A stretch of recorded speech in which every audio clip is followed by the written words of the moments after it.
Hello दोस्तों, मैं हर्षिता और आप देख रहे हैं ट्विंस माय वर्ल्ड। बहुत सारी ऐसी लेडीज़ हैं, इनफैक्ट सारी महिलाओं के साथ कहीं ना कहीं ये प्रॉब्लम देखने के लिए मिलती है कि उनके प्राइवेट पार्ट से कुछ वाइट डिस्चार्ज महसूस होता है, जिसे बहुत सारे लोग सफ़ेद पानी भी बोलते हैं, कोई लुकोरिया भी बोलता है। तो इसके बहुत सारे नाम हैं।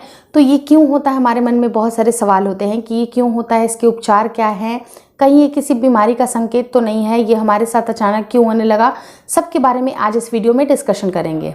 सबसे इम्पॉर्टेंट चीज़ मैं आपके साथ डिस्कशन ये करना चाहती हूँ कि कोई भी अगर डिस्चार्ज हमारे शरीर में होता है, लाइक अगर मैं नाक की बात करूँ, कान की बात करूँ, आँखों की बात करूँ, तो जहाँ से जो ओपन जो एयर से जिसका कांटेक्ट होता है वो कहीं ना कहीं वो जो अपने जो गंदगी होती है कुछ इंटरनल, वो उसको पास ऑन करती है। तो जो भी डिस्चार्ज होती है इस तरह की, वो एक नॉर्मल डिस्चार्ज होती है। अगर मैं आँखों की बात करूँ तो आँखों से भी आपने कभी देखा होगा कि हल्का सा कचरा निकलता है, कान से, नाक से, तो वो सारी जो चीज़ें हैं वो कहीं ना कहीं नेचुरल है। लाइकवाइज आपकी जो प्राइवेट पार्ट से भी जो डिस्चार्ज हो रहा है वो नेचुरल प्रोसेस है। तो जो नेचुरल प्रोसेस है उसमें आपको बिल्कुल भी परेशान होने की बात नहीं है। बहुत सारी जो टीनेजर होती हैं, लड़कियां होती हैं, उनकी भी एक आती है कंप्लेंट कि हाँ इस तरह की चीज़ें देखी जाती है, कॉमनली नज़र आती है। तो उनके लिए मैं आपको यही बात बोलना चाहूँगी कि अगर आपकी शादी नहीं हुई है तो ये कोई बहुत बड़ी प्रॉब्लम की बात नहीं है। लेकिन अगर आप शादीशुदा हैं और फिर भी ये प्रॉब्लम बहुत ज़्यादा हो रही है, मे बी देखिए नॉर्मल की बात अलग है, लेकिन अगर ये प्रॉब्लम ज़्यादा हो रही है, लाइक अगर आपको डिस्चार्ज के साथ साथ स्वेलिंग भी है, रेडनेस भी है, रैशेस भी है, इचिंग भी है, या फिर बर्निंग सेंसेशन है, बहुत जलन जैसी फील होती है, या फिर अगर आप रिलेशनशिप मेंटेन करते हैं उसके बाद भी आपको काफ़ी ज़्यादा तकलीफ़ होती है, तो ये सारी प्रॉब्लम अगर इसके साथ साथ ही हैं, मतलब सफ़ेद पानी के साथ साथ ये सारी भी प्रॉब्लम है, तो आपको इमीडिएटली अपनी गायनी से ज़रूर मिलना चाहिए। क्योंकि कई बार ऐसा देखा जाता है कि अगर प्रॉब्लम को अगर जल्दी से ठीक नहीं किया गया, मान लीजिए किसी भी चीज़ का अगर आप क्लीनलीनेस के ऊपर इतना ध्यान नहीं देते हैं, ये प्रॉब्लम बहुत ही ज़्यादा बढ़ती जाती है। किसी चीज़ को आपको जब उसका रोकथाम करना चाहिए, उसकी प्रिकॉशंस लेनी चाहिए, तब आप अगर नहीं लेते हैं तो ये कहीं ना कहीं बड़ा रूप ले सकती है। और आपको सुन के बहुत ज़्यादा अफसोस भी लगेगा, इंडिया में जितने भी अगर कैंसर रिलेटेड मैं अगर बात करूँ जो वीमेन को होती है, वो होती है उनकी सर्वाइकल कैंसर। तो ये जो उसकी वजह से ये कहीं ना कहीं जो बच्चेदानी की सूजन होती है, जो मतलब बाद की स्टेजेस है, अगर पहले इसको नहीं रोका गया तो मे बी ये बाद में बहुत ज़्यादा वर्स्ट केस ले लेगी। तो आपको ज़रूरी है कि आप इसकी खास प्रिकॉशंस को ज़रूर ध्यान रखिए। अपनी जो प्राइवेट पार्ट है उसको आप अच्छे से क्लीन रखने की कोशिश करिए। क्लीनलीनेस में क्या कर सकते हैं, कैसे अपने वजाइना के लिए प्रिकॉशंस ले सकते हैं, तो सबसे पहले मैं बात बोलूँगी कि जब भी आप यूरिन पास करने जाते हैं उसके बाद आप नॉर्मल वाटर से इसे हल्का सा वॉश कर लीजिए।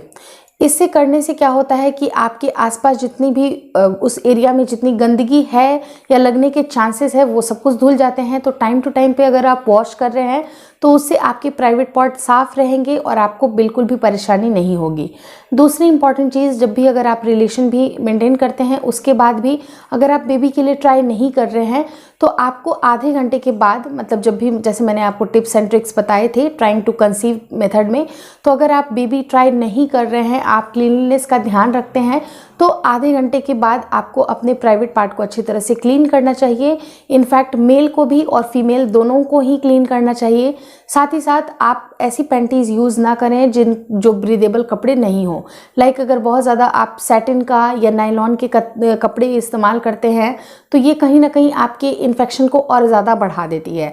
तो कोशिश करिए कि आप कॉटन के कपड़े इस्तेमाल करें, कॉटन की पैंटीज़ यूज़ करिए। और अगर ये प्रॉब्लम बहुत ज़्यादा है, अलॉन्ग विद जैसे मैंने आपको बताया कि बर्निंग सेंसेशन है, स्वेलिंग है, इचिंग है, तो ये कहीं ना कहीं आपकी यूटीआई भी हो सकती है, यूरिन ट्रैक्ट इन्फेक्शन हो सकता है, जिसको आपको इमीडिएटली डॉक्टर से मिलना ज़रूरी है। बाकी अगर ये नॉर्मल डिस्चार्ज है, अगर आपको लगता है कि इसमें बहुत ज़्यादा स्मेल नहीं है, और इनफैक्ट अगर मैं स्मेल की बात करूँ तो हर एक इंडिविजुअल की एक पर्टिकुलर स्मेल होती है, तो आपको खुद से एक अंदाज़ा लग जाएगा कि ये नॉर्मल है और कौन सी चीज़ें एबनॉर्मल है। तो जब भी अगर आपको लगेगा कि ये एबनॉर्मल सी चीज़ें आपके साथ हो रही हैं तो अपनी डॉक्टर से मिलना मत भूलिएगा। बहुत इंपॉर्टेंट चीज़ इसके बाद ये बताना चाहूँगी कि अगर आप सप्ताह में 1 या 2 बार अगर आप कोशिश करें तो आप अपनी वजाइना को बहुत थॉरली क्लीन कर सकते हैं। जनरली जो आप अगर डेली अगर पानी से भी इस्तेमाल कर रहे हैं तो मोर देन एनफ है, लेकिन अगर आप कर सकते हैं तो सप्ताह में 1 या 2 बार ज़रूर फिटकरी का बाथ ज़रूर लीजिए। अब ये फिटकरी का बाथ आपको कैसे लेना है, जब भी अगर आप नहाने के लिए जाते हैं उस समय ल्यूक वार्म वाटर आप रख लीजिए एक टब में आपको फिल करना है और पाउडर्ड फॉर्म में फिटकिरी को वहाँ पर उसको घुलने के लिए डाल देना है। जब अच्छे से घुल जाएगी फिटकिरी उसके बाद आप उसमें बैठ सकते हैं और बैठने के बाद उसमें आप इस तरह से समझ लीजिए कि जो यूरिन ट्रैक्ट इन्फेक्शन होने की थोड़ी मोड़ी भी अगर संभावनाएं हैं या फिर कुछ भी अगर गंदगी लगती है, एज अ क्लीनलीनेस के भी पर्पज से अगर आप सप्ताह में एक बार अगर आप अपने वजाइनल एरिया को क्लीन कर रहे हैं तो ये कहीं ना कहीं आपके जितने भी ये सारे प्रॉब्लम्स हैं वो दूर जाएंगी। तो आप सप्ताह में एक बार ज़रूर करिए। अगर फिटकिरी अवेलेबल नहीं हो तो आपके आस पड़ोस अगर नीम की पत्तियां हो उससे भी ये सारे प्रोसेस आप कर सकते हैं और उस टब में जो ल्यूक वार्म वाटर है उसमें बैठ जाइए। इतना पानी गर्म होना चाहिए जितना कि मे बी आपके शरीर को आराम दे सके। बहुत ही ज़्यादा ठंडा पानी इस्तेमाल मत करिएगा और ल्यूक वार्म वाटर यूज़ करिएगा, उससे कोई दिक्कत नहीं होती है। तो मुझे लगता है कि ये सारी चीज़ें करके देखिए, आपको डेफिनेटली बहुत ज़्यादा हेल्प मिलेगी। और भी कुछ मन में डाउट रहता है, कुछ और रिक्वेस्ट अगर आप कर सकते हैं कुछ वीडियोज़ की तो प्लीज़ रिक्वेस्ट ज़रूर करिएगा। मैं आप लोगों के लिए वीडियोस बनाऊंगी। चैनल पसंद आ रहा है तो चैनल को ज़रूर सब्सक्राइब कर दे। मेरा एक दूसरा चैनल है जिसका नाम है ट्विंस माय वर्ल्ड केयर, तो वहाँ जाके भी वीडियोस देखिए, वहाँ पर भी चैनल सब्सक्राइब ज़रूर कर लीजिए। Thank you so much for watching twins my world.